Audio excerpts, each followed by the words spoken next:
नमस्कार, मैं हूं आपके साथ कोमल गुप्ता। आपका अपना 9 साल पुराना सबसे भरोसेमंद number 1 news channel voice TV UP और हमारा नया चैनल वी भारत में आपका बहुत स्वागत है।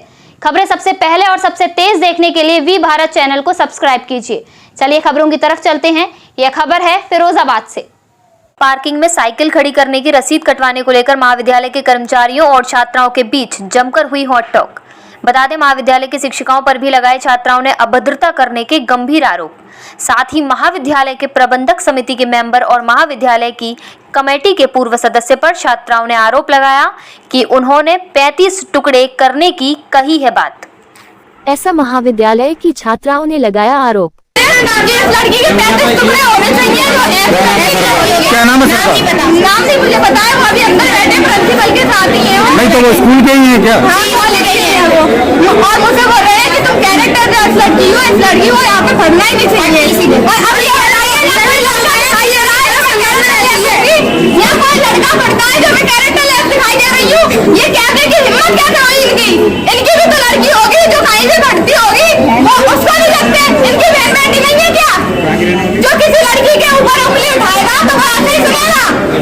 किसी को किसी के ऊपर उंगली उठाएगा। वही महाविद्यालय समिति के सदस्य DN शर्मा ने यूपी 24 के कैमरे पर रखी अपनी बात और अपने ऊपर छात्रा द्वारा लगाए गए आरोप को बताया गलत।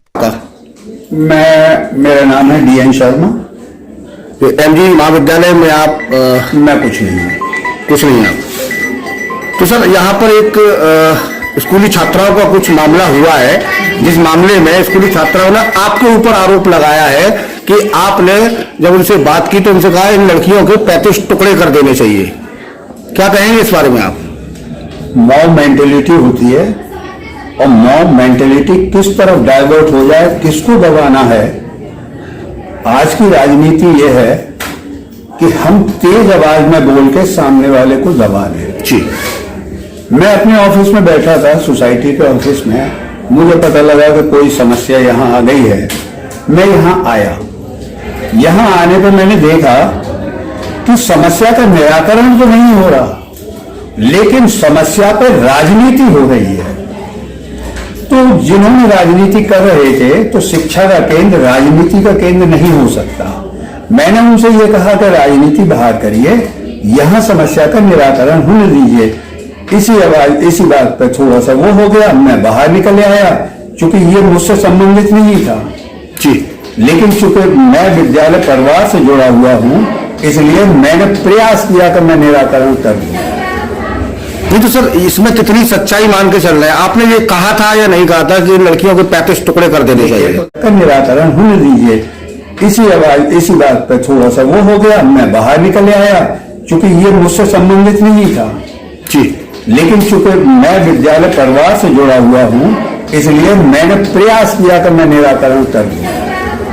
नहीं तो सर, इसमें कितनी सच्चाई मान के चल रहे हैं? आपने ये कहा था या नहीं कहा था कि लड़कियों के 35 टुकड़े कर देने चाहिए? मैंने ऐसा कोई शब्द इस्तेमाल नहीं किया कि इन लड़कियों को कर देनी चाहिए। मैंने केवल इतना जरूर कहा था कि एक किस्सा निपटा नहीं है 35 वाला, नए किस्से शुरू हो गए। छात्राओं में हुआ आक्रोश, व्याप्त जमकर हुआ विद्यालय में हंगामा। वही सूचना पर भारतीय जनता पार्टी के युवा पदाधिकारी और कार्यकर्ता भी पहुंचे। मौके पर हुई नोकझोंक। वही सूचना पर विद्यालय में पहुंची महिला पुलिस सहित पुलिस फोर्स ने छात्रों को समझा बुझाकर मामले को किया शांत। यूपी 24 न्यूज के लिए ब्यूरो रिपोर्ट। अनिल उपाध्याय में महाविद्यालय में सचिव हूँ। कौन से महाविद्यालय में? Mahatma Gandhi PG college. पाजा जी, अभी बच्चियों का कुछ मामला आया, बच्चियां बहुत आक्रोशित नजर आ रही थी, हंगामा हुआ है विद्यालय में, किस बात को लेकर था, क्या कहेंगे आप? मैं घर पर था, मुझे सूचना मिली कि मेरे यहाँ RHO महोदया आई है, उच्च शिक्षा अधिकारी आगरा से, वो विद्यालय में किसी कार्य से आई हुई थी। मैंने आने के लिए तभी मुझे पता लगा यहाँ कुछ छात्राएं नारेबाजी कर रही हैं। तो यहाँ आकर जब मैंने देखा तो वहाँ छात्राओं का आक्रोश था। उनके साथ कुछ पुरुष थे, कुछ लड़के थे। मैंने उनसे ये कहा कि नियम विरुद्ध है कि आप बिना किसी महिला विद्यालय में अनुमति के प्रवेश करें, और अगर ऐसा करते हैं, उल्लंघन करते हैं, तो आपके खिलाफ वैधानिक कानूनी कार्रवाई की जा सकती है। तब उनमें से एक दो बोले कि हम परमिशन लेके आए थे। बाकी के हमने उनसे कहा कि और बाकी के क्या बिना परमिशन के आए थे। बहरहाल जब भीड़ होती है तो राजनीति का एक विषय बना हुआ था। 2-3 छात्राएं थी जो ज्यादा आक्रोशित थी। मैंने स्थानीय थाने में सूचना दी और अपनी जो प्रॉक्टर थी, जो अपनी शिक्षिकाएं थी, उन्होंने पूछा समस्या का क्या, प्रिंसिपल महोदया से पूछा। उन छात्राओं की कोई समस्या का ऐसा रिटन में यहाँ दिया नहीं गया था, सिवाय ऊधम नारेबाजी के अलावा कुछ नहीं था। उसके बाद कुछ लोगों को बुला के यहाँ पर जब पूछा गया पुलिस इंस्पेक्टर के सामने, तो एक एक करके समस्याओं के मूल में ये निकला कि एक लड़की वहां से आती है का ऐसा रिटन में यहाँ दिया नहीं गया था, सिवाय ऊधम नारेबाजी के अलावा कुछ नहीं था। उसके बाद कुछ लोगों को बुला के यहाँ पर जब पूछा गया पुलिस इंस्पेक्टर के सामने, तो एक एक करके समस्याओं के मूल में ये निकला कि एक लड़की वहां से आती है, साइकिल का उसका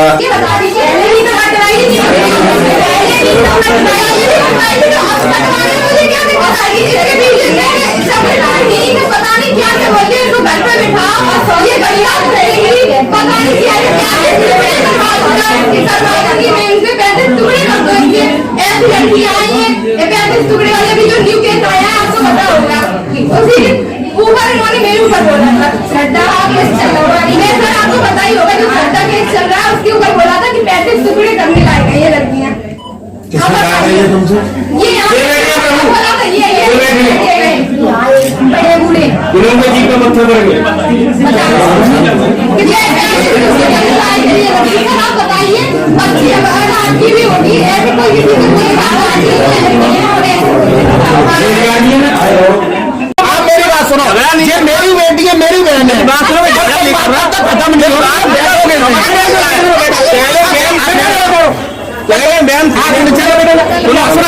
नहीं, इस तरह से बिना परमिशन के आ नहीं सकता। और ये न्यूसेंसी क्रिएट कर रहे हैं, इनकी समस्या कुछ नहीं है। इन्होंने छुट्टी करा दी, कॉलेज प्रशासन से लेकर टीचर्स के साथ में बदतमीजी की है। हम इनकी FIR करेंगे, जो कार्रवाई इन पे हो वो ये करे और हम पे जो होगी हम करेंगे। हम कानून के हिसाब से चलेंगे, इस तरह नहीं चलेंगे।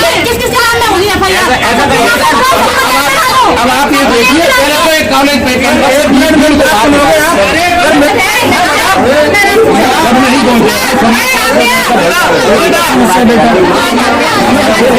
नहीं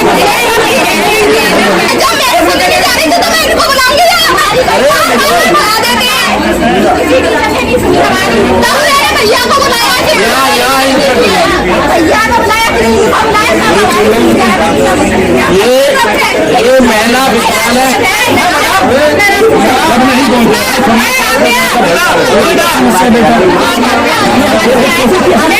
नहीं